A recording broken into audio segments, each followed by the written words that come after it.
PAUD, pendidikan anak usia dini memang sudah selayaknya menjadi perhatian. PAUD, pendidikan anak usia dini memang sudah selayaknya menjadi perhatian utama bagi bangsa ini. Kita banyak melihat apa yang terjadi di negara-negara maju, taruhlah seperti Jepang untuk pendidikan anak usia dini atau PAUD-nya luar biasa. Bahkan para anak-anak orang Jepang menitipnya di salah satu lembaga playground atau di taman kanak-kanak. Tetapi di sana begitu komprehensif.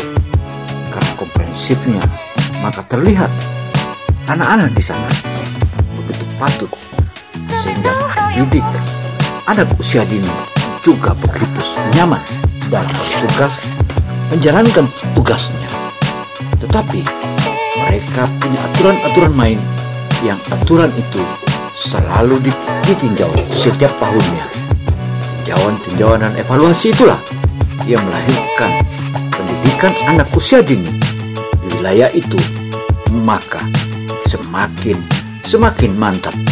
Kita berharap di Negara Kesatuan Republik Indonesia atau di NKRI dengan kehadiran Dr. Salvia SPD MPD akan merubah image itu. Assalamualaikum warahmatullahi wabarakatuh. Ladies and gentlemen, today we like to show you about the playground atau PAUD, pendidikan anak usia dini. Kali ini makin dipertajam oleh Dr. Salvia SPD MPD. Ia akan terus menjelaskan agar terciptanya pendidikan anak usia dini di Negara Kesatuan Republik Indonesia menjadi pilot, dan itulah pilot. Dan kali ini kita menyajikan PAUD yang ada di wilayah Kota Bau-Bau. Ayo kita tonton. Don't forget to subscribe. Jangan lupa subscribe, karena subscribe akan menambah energi kita.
Ibu namanya siapa, dan TK yang ibu pimpin saat ini itu TK apa, dan ini daerah kabupaten apa atau kota apa, provinsinya apa?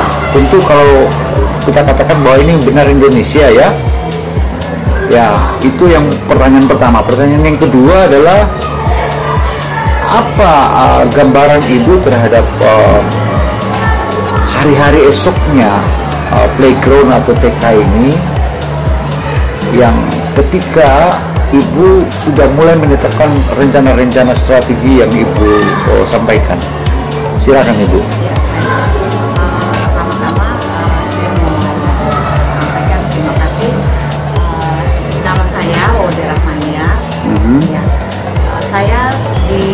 TK Setia ini menjabat sebagai pelaksana kepala sekolah. Ya. Ya, di Kota Bau-Bau. Ya. Provinsi Sulawesi Tenggara tentunya ya. Provinsi Sulawesi Tenggara. Ya.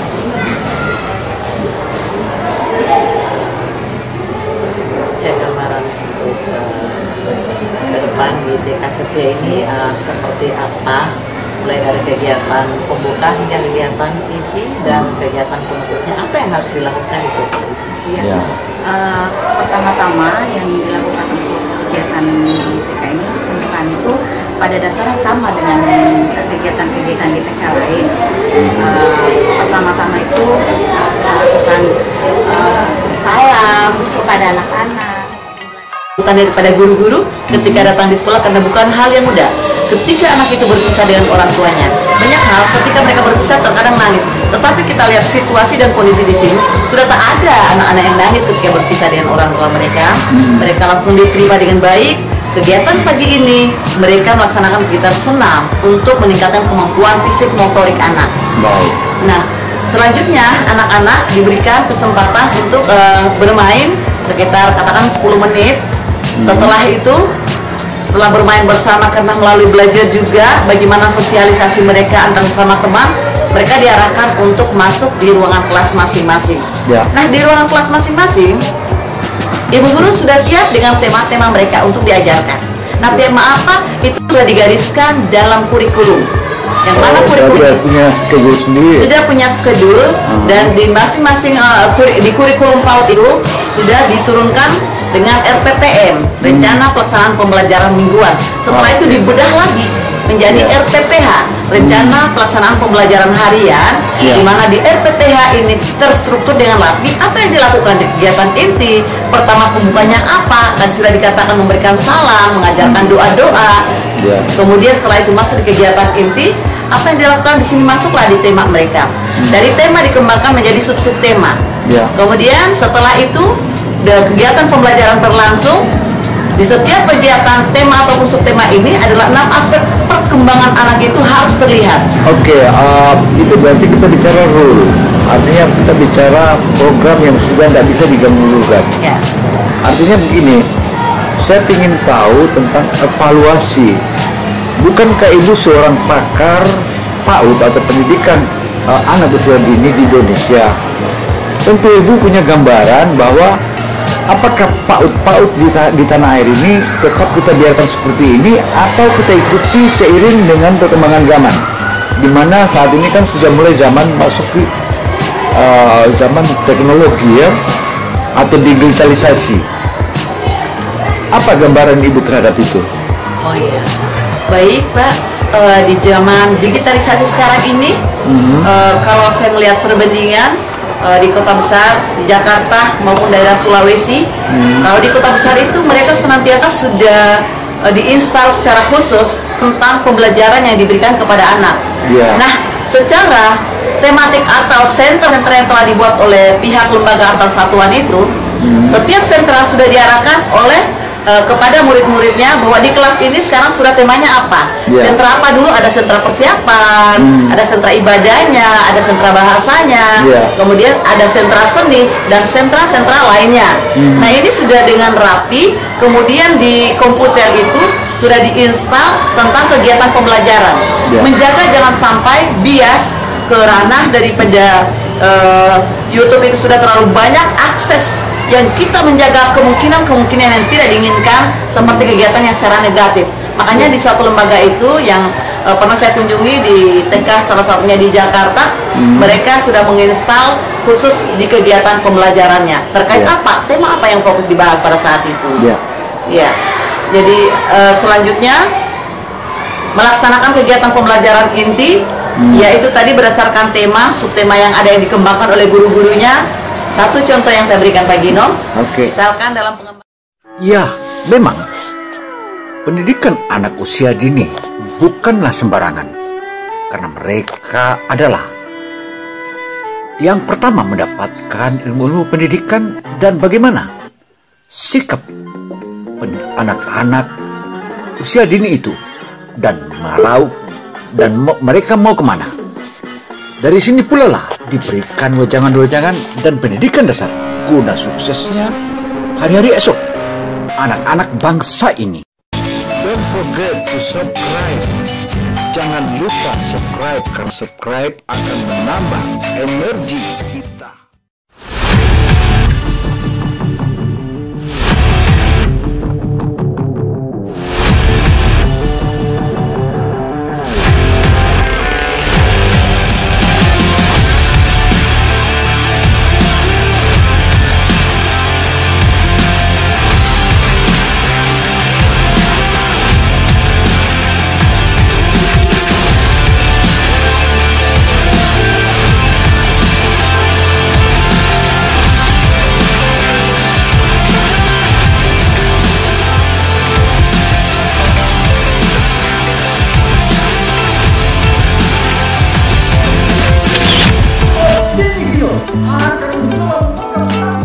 Itu yang pernah saya kunjungi di TK salah satunya di Jakarta, mereka sudah menginstal khusus di kegiatan pembelajarannya terkait apa, tema apa yang fokus dibahas pada saat itu. Ya, jadi selanjutnya melaksanakan kegiatan pembelajaran inti, yaitu tadi berdasarkan tema, subtema yang ada yang dikembangkan oleh guru-gurunya.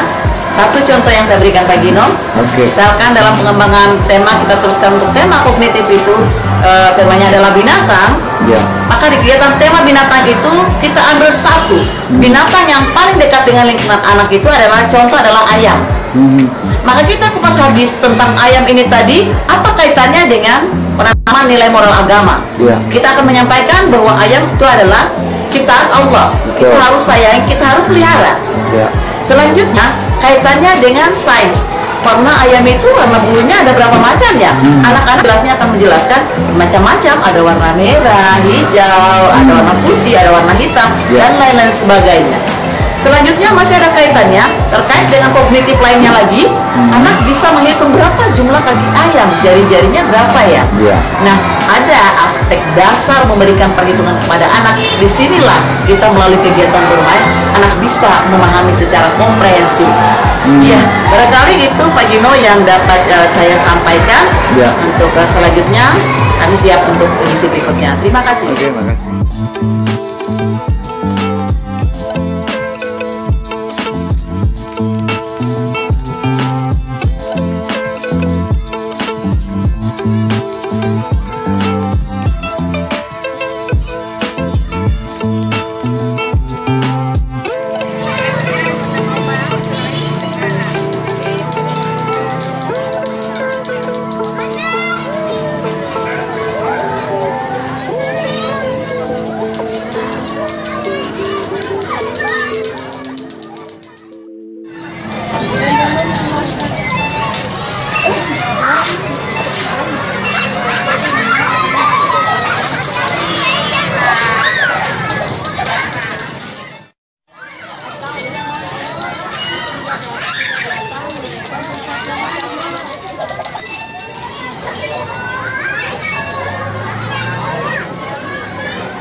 Ibu namanya siapa dan TK yang Ibu pimpin saat ini itu TK apa, dan ini daerah kabupaten apa atau kota apa, provinsinya apa? Tentu kalau kita katakan bahwa ini benar Indonesia ya. Ya, itu yang pertanyaan pertama. Pertanyaan yang kedua adalah apa gambaran Ibu terhadap hari-hari esoknya playground atau TK ini, yang ketika Ibu sudah mulai menetapkan rencana-rencana strategi yang Ibu sampaikan. Silakan Ibu.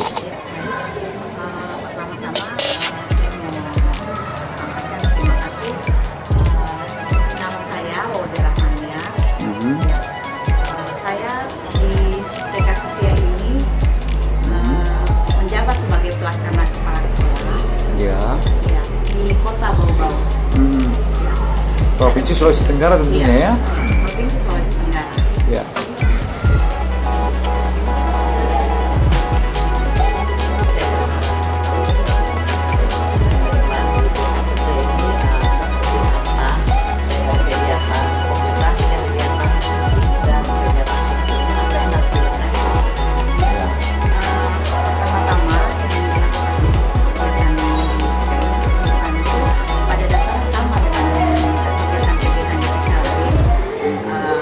Pertama-tama itu melakukan salam kepada anak-anak, pembelajaran. Ya, baik Pak Gino. Ya, tentang evaluasi tadi, mungkin Ibu lupa, jadi saya butuh penjelasan tentang evaluasi. Tentu. Ya, baik Pak Gino. Ya, tentang evaluasi tadi, mungkin Ibu lupa, jadi saya butuh penjelasan tentang evaluasi. Tentu penjelasan-penjelasan Ibu sangat dinantikan oleh masyarakat Indonesia dan juga masyarakat internasional, karena penjelasan Ibu ini adalah seorang guru besar, tentu berbeda dengan penjelasan-penjelasan yang kita temukan yang lain. Maksudnya begini, Ibu saat ini bukan hanya mengajar di kampus saja, tapi Ibu sudah mengajar guru-guru PAUD sedunia, dan juga mengingatkan kepada ibu-ibu anak-anak yang saat ini yang sedang jelang nikmatnya di playground gitu. Oh ya, mohon silakan Ibu jawab. Oke, baik. Terima kasih Pak Gino. Adapun evaluasi kegiatan pembelajaran yang saya lakukan, kebetulan saya bertugas sebagai asesor Badan Akreditasi Provinsi Sulawesi Tenggara. Maka setiap tahunnya kami mendampingi sekolah-sekolah yang ada di Sulawesi Tenggara. Bagaimana kami memberikan pembimbingan kepada guru-guru agar bisa mengarahkan kegiatan pembelajaran kepada anak-anak yang sebenarnya. Nah, mulai dari masuk sekolah, seperti apa sambutan daripada guru-guru dengan anak-anak itu sekali. Kemudian selanjutnya mereka diantarkan untuk masuk di dalam ruangan kelas dengan tertib. Ya, bagaimana mereka disiplin menaati peraturan-peraturan yang telah diterapkan di sekolah-sekolah. Kemudian bagaimana mereka kami memberikan masukan kepada guru-guru itu agar senantiasa mendampingi anak-anak ketika mereka bermain daripada di luar kelas, jangan sampai berbahaya bagi anak.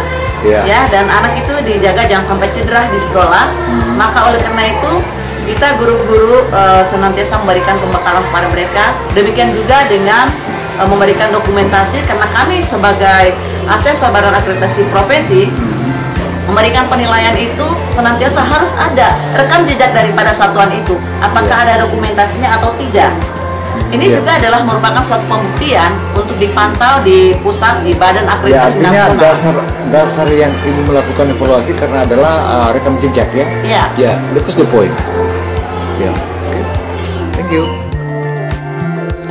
Kebebasan belajar, berdisiplin dan terukur merupakan patron yang sudah ditetapkan dan digariskan sebagai seorang guru-guru pendidikan anak usia dini. Sehingga tak ada kata lain, kita harus sukseskan pendidikan anak usia dini atau PAUD di Indonesia.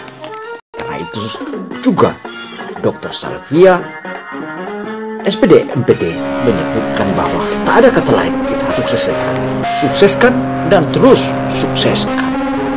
Saya Gino Samsudin Mersab melaporkan. Wassalamualaikum warahmatullahi wabarakatuh.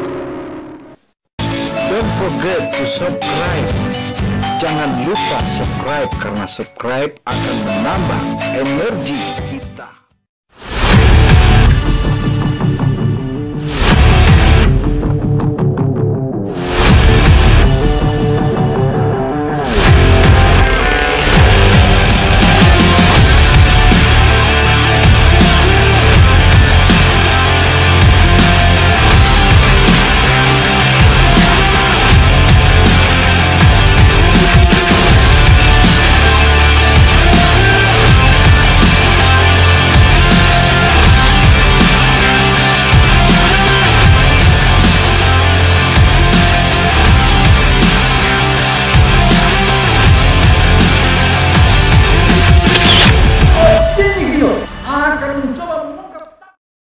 PAUD, pendidikan anak usia dini, memang sudah selayaknya menjadi perhatian utama bagi bangsa ini.